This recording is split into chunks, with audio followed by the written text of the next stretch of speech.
I'm traveling through Fernie BC and I pull in to get some groceries beside this awesome rig. Check that thing out. Then there's mine. A little bit jealous. Anyway, the guy's name is Jason, right? Did I get it right, Jason? Yeah, you got it. Yeah! I messed it up the first time. He's from the UK. They bought this thing in the US, so let's check this thing out.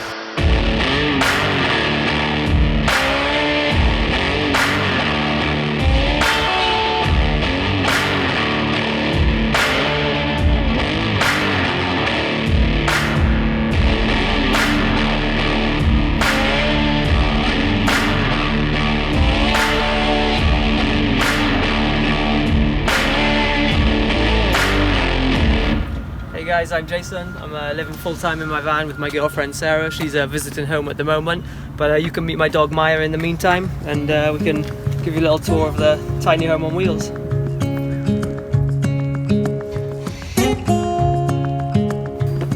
Come on in.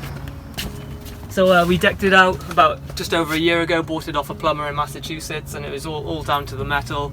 And having a van in New Zealand, we did it on the basic there. But we really knew what we wanted to do this time round, so we made sure we put a table in here and we sleep sideways at the back just to open up space.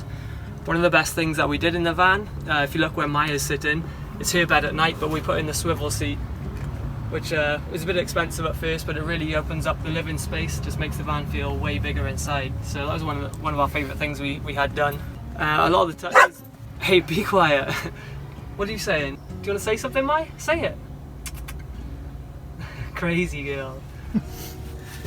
Our van in New Zealand had a bench seat in the front, so that was kind of ideal for the dog, but this time around it didn't have that, so we made this little ottoman where we keep our trash. But when we're on big road trips, Maya likes to sit in the middle as well, just so she can see out the window.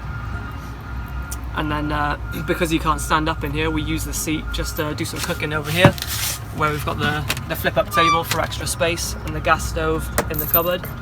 And then our water is all kept underneath as well.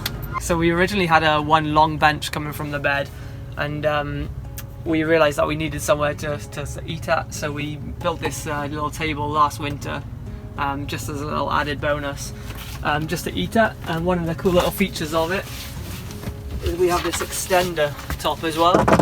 So if we need a little extra room to play cards or have some people around, we can put the extension in the top as well. And it just gives us a bit more surface space. Even though we've got solar power on the roof, we thought about having a mini fridge in here, but I just didn't want any problems if the solar cut out, which it has done a couple of times.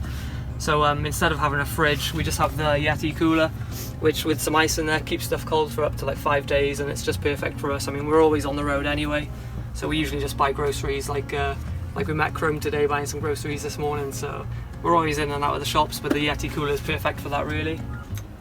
So I'll just talk you through a little bit of the kitchen setup. We have a Coleman gas stove that we keep in the flip down cupboard here, and we just pop her on top when we need to cook inside, but obviously we try and cook outside as much as we can when the weather's good. One of the coolest features of the kitchen and most of the cupboards is actually a pretty simple idea, but we have these handles made, we made them ourselves, just got the pipes from Home Depot. I think they came from the plumbing department, but they were actually really cheap and easy to put together, and they look pretty cool too. We keep all of our clothes just under the bench and under the bed, so we've got a huge drawer with the same pipe handle under the bed. That's where Sarah keeps her clothes, and then I'll keep mine just under the bench here. So it was pretty easy to do. Just have a little lock on there and they flip down nice and easy. Nothing's really fancy, just cheap and cheerful really. But for the roof, we just threw on some industrial roof bars because they were way cheaper than anything else you could get hold of domestically. We threw a box and a basket on the top just to contain all our toys. You'll be surprised at what stuff we're hauling with here. In the box we've got a couple of snowboards, some skis, we've got 2 paddle boards in the roof basket, snowshoes, we've got frisbees, got a couple of mountain bikes on the back. The list is endless really. So when we're parked up in rural places, especially if it's sunny, we try to pull out the awning on the side. Just gives us a bunch of shade, good for the dog as well. And come and check out the other side as well, which is good for parking in rural spots. We're getting a bit smelly from a lot of biking and climbing. I built this PVC shower just with pipes from Home Depot. It's real cheap and cheerful, but because it's black, the sun heats up the water, and we've just got a nozzle on the end we can connect a shower hose to, so yeah, it's real good for showering out in the wild. Okay, hey guys, thanks for visiting my home on wheels. If you want to check out some more photos that we've got from our adventure over the past year, you can check out my Instagram. It's @JasonRegenball, nice and simple, and we'll see you out there.